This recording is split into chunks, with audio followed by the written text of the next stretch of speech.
Good evening, YouTube. This is a review of my Seiko Black Monster Generation 1 reference SKX779.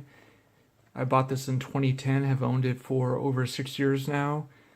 The movement is the Seiko 7S26. When I say Generation 2, subsequent generations, I believe in either 2013 or 2014, updated the design slightly, but gave it an updated movement. The Generation 2 movement is the 4R36 that comes with features of hacking and hand winding. The 7S26 does not.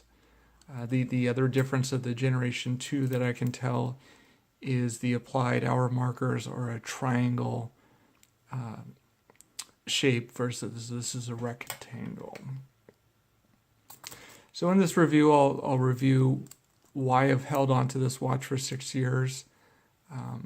Design, Seiko quality is a great tool watch, and wearability. I'll talk about some of the cons, particularly with this design, and so you can make a judgment if you want this watch or not.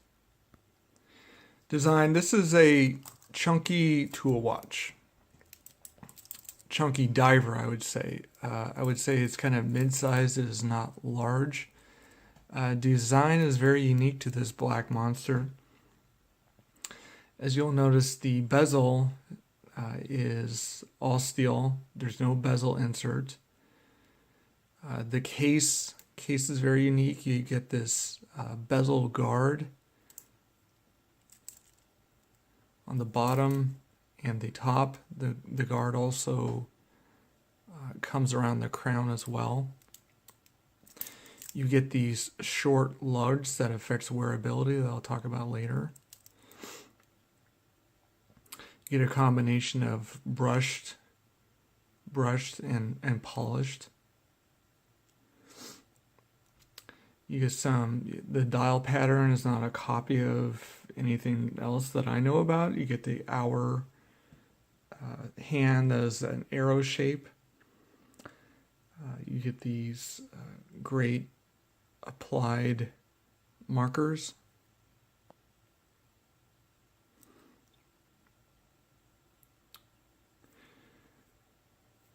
So a lot of features make this a very unique looking watch. Let me just put on my wrist for you real quick.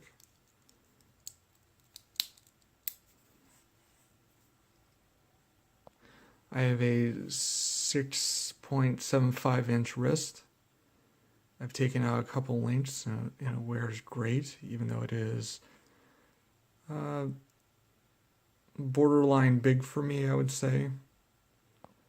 Lately I've been shrinking down the size of my watches down to either under 40 millimeters. What makes this wearable is these measurements. You get a focus here. You get a 42 inch, not inch, 42.5 millimeter diameter. Big factor I'm always looking for is for lug to lug. I always want this under 50, and this is lug to lug 47.5 millimeter. The height is 13.1 millimeter, and the lug width is 20 millimeters. And just made pizza, so I just noticed I had some pizza dough on my nails. Apologize for that. Design, I really like this, how these bracelets, this bracelet does taper. It tapers from 22 inch width here. The lug width is 20, but it gets wide very at the end of the lug, 22 down to about 19.3. Now let's talk about the bracelet that it comes with. Solid end link, combination of brushed and polished in these center links.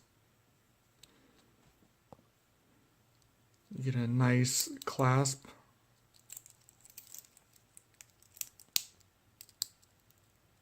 Diver's clasp. You get the diver's extension that I'll show you, but I've never used because I don't dive.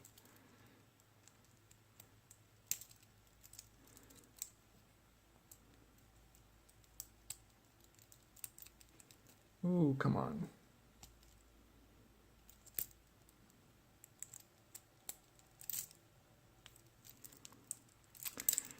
Another feature of this bracelet is these links are slightly curved. So it wraps my wrist and it wears just very well for the size and the weight of it. Later in this video, I'll show you some alternates to the bracelet you can do with this watch. But that 47.5 millimeter length bracelet curved really makes it a wearable watch. Let's talk about Seiko quality. You get the hard luxe kind of Seiko's version of a mineral crystal. I've had this again for 6 years with some heavy use. And I can tell no scratches on the crystal. You get excellent lume. Seiko Diver lume. Well, maybe I'll give you a lume shot. Very reliable movement. Keeps time. Is it cost certified? No. Do I care? No. The bezel quality is probably one of my best bezels I have in all my watches. I believe it's 120 click.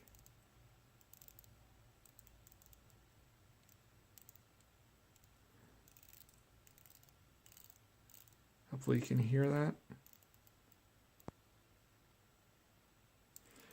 Seiko quality, you also get drilled lugs. Makes it a little easier to do bracelet and strap changes. A lot of divers more expensive than this don't come with that feature.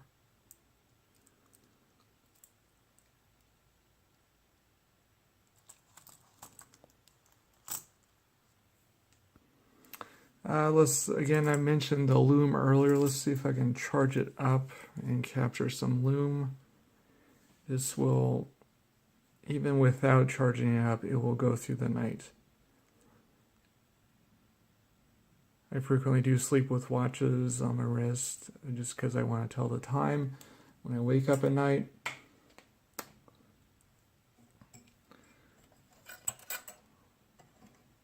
Yes, I have lamps in my non-professional studio. There we go. You can see that lume a little more. That's even better.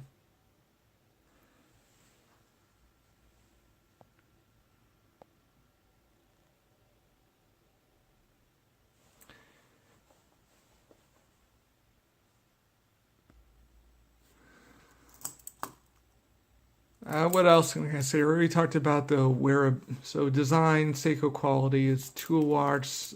You get a solid movement, really reliable. I've worn this for 6 years, beat it up. Yes, it has been a desk diver, so it's got some scuffs on it. It's taken some knocks and door jams. Again, wearability is good for a chunky diver. Would this be my only watch? No. At work with dress shirts, it does not do well under sleeves, just with the height. Some of the Omega has a kind of a slope bezel, or even the Orient Mako. This does not. It's pretty 90-degree angle, so it doesn't go under a cuff very well. Some other ways I wear this frequently. I usually wear the bracelet in the summer. So let me give you some other ways I wear it. on the leather and a nylon strap. All right, here's a couple straps options. Again, this is a 20 millimeter lug width. Here's I don't really like the NATOs. This is just a nylon pass-through.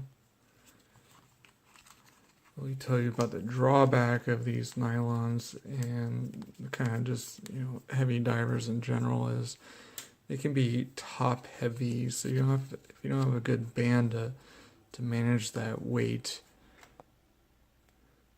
they become less wearable. This actually doesn't wobble around the way my size of the wrist and the holes. This one does. But there's a green, just nylon strap. And let's try it on there's a dark blue.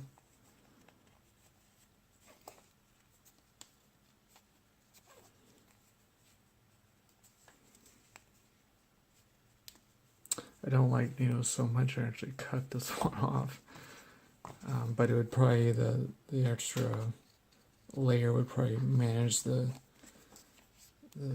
top heaviness of this and my smaller wrist.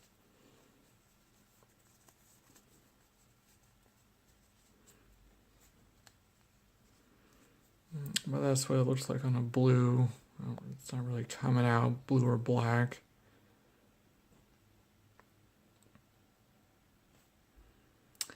And let me switch it to a leather strap.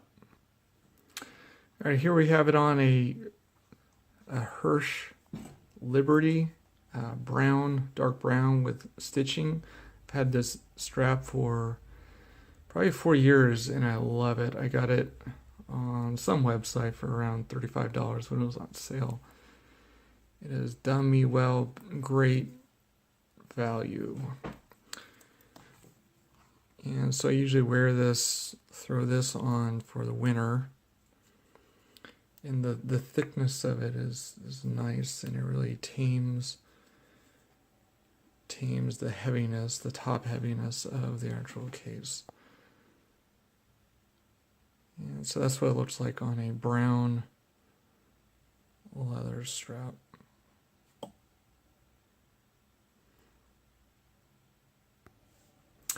To summarize it up, design, Seiko quality, is a great tool watch, has great wearability. Probably go with the Generation 2 if you buy one of these. Again, the reference for Generation 2 would be SRP. You get the new movement. One thing to think about is, do you like this design? Some people don't like it, don't buy it. I questioned it for a while. It was on my to-buy list for a number of months when I really started first buying watches. Finally got it. Probably took a year for me to really like it. And I about sold it a couple times, but I'm really glad I've kept it. I do have other divers with a black insert. So would this be my only diver? Probably not. If you got any comments or questions, please leave those. And thanks for watching.